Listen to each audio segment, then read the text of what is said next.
निर्माण करणे, अनुकूल परिस्थिती निर्माण करणे. अजून थोडं पाठीमागे पण येतो. काय वाटतं? टेन्शन आलं काय मग सर पाठीमागे? काय असेल बरं त्या सगळ्याचा मिनिंग आणि ह्याचं म्हणजे मी बाळाचं उदाहरण सांगितलं बरोबर. काचेच्या पेटीमध्ये ते बाळ आहे, ते जगू शकत नाही म्हणून त्याच्यामध्ये ठेवलेलं आहे आणि नंतर काचेच्या पेटीतून त्याला बाहेर काढायचं. याचा आणि स्टार्टअपचा किंवा त्या इनोव्हेशनचा काय मिनिंग असू शकेल?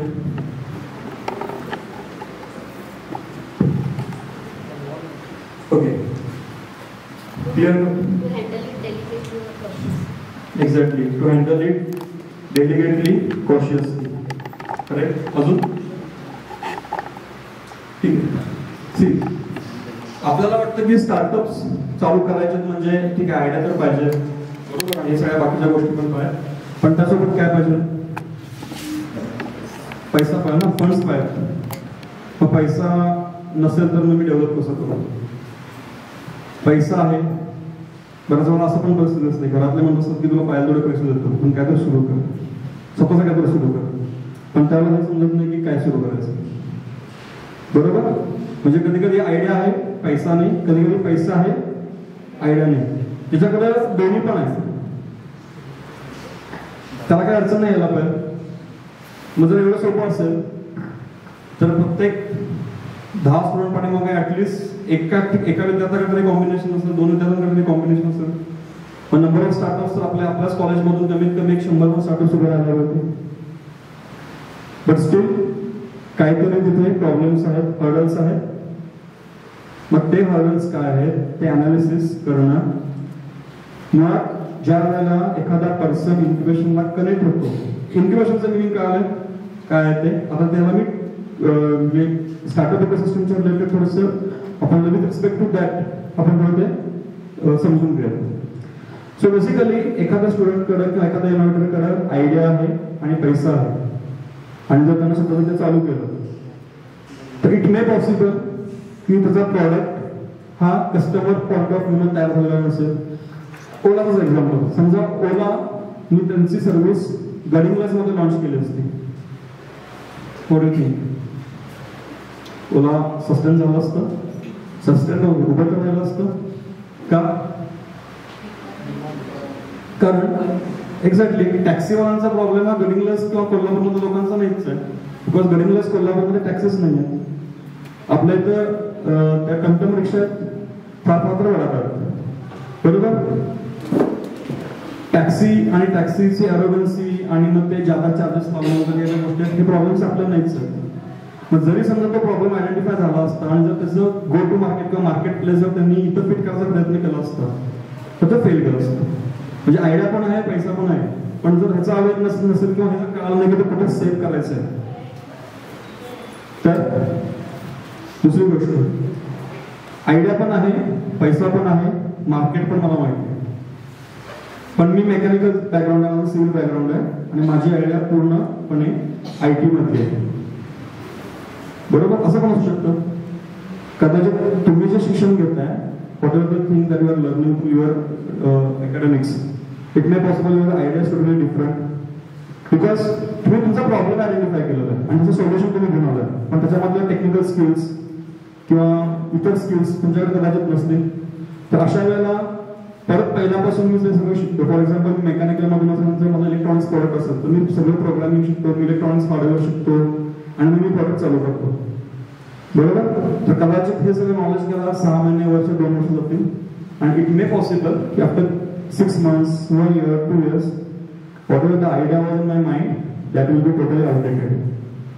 अशा वेळेला ते शिकून काही उपयोग नाही. So technology is also required, development of technology. ठीक आहे, मला टेक्नॉलॉजी माहिती आहे ठीक आहे, पण मला लोकांशी बोलायला जमत नाही. रिसर्च अँड डेव्हलपमेंटमध्ये किंवा जे काम करणारे लोक असतात तो बऱ्याच वेळा असं ऑब्झर्व होतं की ते R&D मध्ये स्ट्रॉंग आहेत, बट त्यांचं सोशल कनेक्ट किंवा लिंकेजेस थोडेसे कमी आहेत. अशा वेळेला मार्केटिंग प्रोडक्टचं किंवा त्या प्रोडक्टचं बिझनेस प्लॅन तयार करणं, बिझनेस मॉडेल तयार करणं बरोबर, तर हे कदाचित जमत नाही. अशा वेळेला ते चुकल्यामुळे सुद्धा कदाचित स्टार्टअप करू शकतो बरोबर. पण हे सगळे वेगळे वेगळे ऍस्पेक्ट्स आहेत एखाद्या स्टार्टअपला सक्सेसफुल करण्यासाठीचे. मग हे सगळं जे काही आहे हे सगळ्याला जर तुम्ही इंडिव्हिज्युअल चालू केलं आणि प्रत्येक गोष्ट एक्सपिरियन्स मधून जर शिकत गेला तर तुम्हाला उभं राहायला अननेसेसरीली जिथं 1 वर्षात तुम्ही निर्णय शकत असता इट मे पॉसिबल की तुम्हाला 5 वर्ष 10 वर्ष लागतील. आणि प्रत्येक गोष्ट अनुभवातून शिकायचं नसतं. Not necessarily everything you need to experiential learning is not applicable to each and every step. ठीक आहे. मग अशा वेळेला आमच्यासारख्या ऑर्गनायझेशन्स, असोसिएशन्स किंवा प्लॅटफॉर्म्स, त्याला आम्ही इन्क्युबेशन सेंटर्स म्हणतो. हे गव्हर्नमेंटनी हे इन्क्युबेशन सेंटर्स एस्टॅब्लिश केलेले आहेत वेगळ्या वेगळ्या रिजन मध्ये. त्या इन्क्युबेशन सेंटर्सला गव्हर्नमेंटनी फंड्स प्रोव्हाइड केलेले आहेत की जे फंड्स च्या माध्यमातून वेगळ्या वेगळ्या फॅसिलिटीज उभ्या करायच्या ज्याच्यामध्ये तुमच्या product analysis, market survey, research पासून प्रॉडक्ट डेव्हलपमेंटसाठी लागणाऱ्या लॅब्स, इक्विपमेंट्स ते प्रोक्युअर करायचे. बिझनेस मेंटॉर्स, बिझनेस मधले एक्सपर्ट्स ते आयडेंटिफाय करायचे. टेक्निकल मेंटॉर्स, टेक्निकल एक्सपर्ट्स इंडस्ट्रीमधून आयडेंटिफाय करायचे. आणि मग ज्यावेळेला तुमच्यासारखा एखादा स्टुडंट एखादी आयडिया घेऊन येईल आमच्याकडे त्यावेळेला त्याचं अनालिसिस करायचं. सगळ्यात पहिल्यांदा अनालिसिस हे करायचं की what ever the D can with which idea की त्याचं मार्केट पोटेन्शियल आहे का, कस्टमर सर्वे त्यांना केलेला आहे का. आपण म्हणतो की प्रोडक्ट तयार झाल्यानंतर Y does 99% startups fail. Product तयार करायचा, सर्व्हिस तयार करायची आणि मग मार्केटिंग मध्ये भरपूर पैसा खर्च करायचा आणि कस्टमर शोधत फिरायचं. त्याच्यामुळे स्टार्टअप फेल होतात. तुम्ही तुमच्या कस्टमरला कधी कनेक्ट केलं पाहिजे? ज्यावेळेला तुम्ही आयडिया स्टेजला आहात. म्हणजे तुमच्या मनात एखादी आयडिया आली, ठीक आहे, तर ती आयडिया आल्यानंतर ती आयडिया म्हणजे कोणत्या प्रॉब्लेमचं सोल्युशन आहे ना. आयडिया म्हणजे काय? कुठला तर एखादा प्रॉब्लेम तुम्ही आयडेंटिफाय केलाय आणि त्याचं तुम्ही सोल्युशन शोधतो. ठीक आहे. किती जण हॉस्टेलला राहतात येतात? हॉस्टेलला राहणारे किती मेंबर्स? रूम वरती राहणारे त्याचे सगळेजण आपापल्या घरातून येतात. Very good. पेपर वगैरे काय आहे जवळ? ठीक आहे. प्रत्येकाकडे मोबाईल आहे. मोबाईल मध्ये नोट सही आहे, बरोबर. जस्ट एक आपण एक हे घेऊयात, एक्सरसाइज घेऊयात. बिईंग अ स्टुडंट किंवा तुम्ही कॉलेज वगैरे सगळ्याच्या गोष्टी सकाळी उठल्यापासून रात्री घरी जाऊन झोपण्यापर्यंत तुम्हाला ऍज अ स्टुडंट कुठले कुठले प्रॉब्लेम्स फेस करावे लागतात त्याची एक लिस्ट बनवा.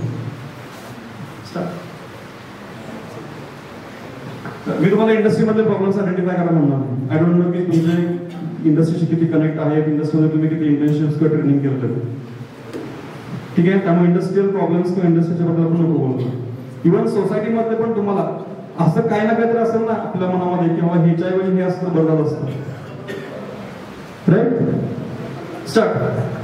आठवा, काही ना काहीतरी प्रॉब्लेम तुम्ही फेस करत असणार आहे बिईंग अ स्टुडंट. अगदी तुम्ही तुमच्या कॉलेजच्या लायब्ररी बद्दल, कॅन्टीन बद्दल सुद्धा एखादा प्रॉब्लेम तुम्हाला वाटत असेल आणि तिथे जर सोल्युशन दिलं तर कदाचित हे रिप्लिकेट होऊ शकते बाकीच्या कॉलेजेसवरती सुद्धा. असं पण होऊ शकतं, बरोबर. आठवा, काय problem sir?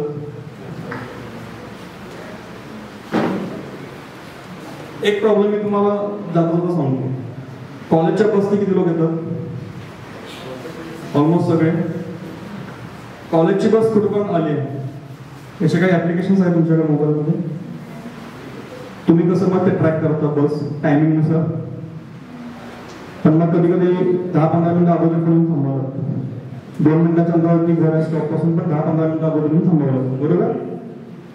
So it may be possible की असं एखादं ट्रॅकिंग ऍप तयार केलं आणि ते ट्रॅकिंग ऍप डेव्हलप केलं आणि कॉलेजला तुम्ही सांगितलं की याची डेव्हलपमेंट कॉस्ट एवढी आहे, आपल्या कॉलेजच्या बसेस एवढ्या आहेत, डेटा हे केला आणि कॉलेजला तुम्ही ते प्रपोज केलं. आजकाल प्रत्येक इंजिनिअरिंग कॉलेज, प्रत्येक इन्स्टिट्यूटला, स्कूलला सुद्धा काय आहे आजकाल बसेस आहेत, बरोबर. तुमचं ते ऍप्लिकेशन सगळीकडे असेल ना, बरोबर. हे एक एक्झाम्पल सांगितलं. Now you try to list out काय काय प्रॉब्लेम्स तुम्हाला तुम्ही एक्सपिरियन्स करता. स्टार्ट.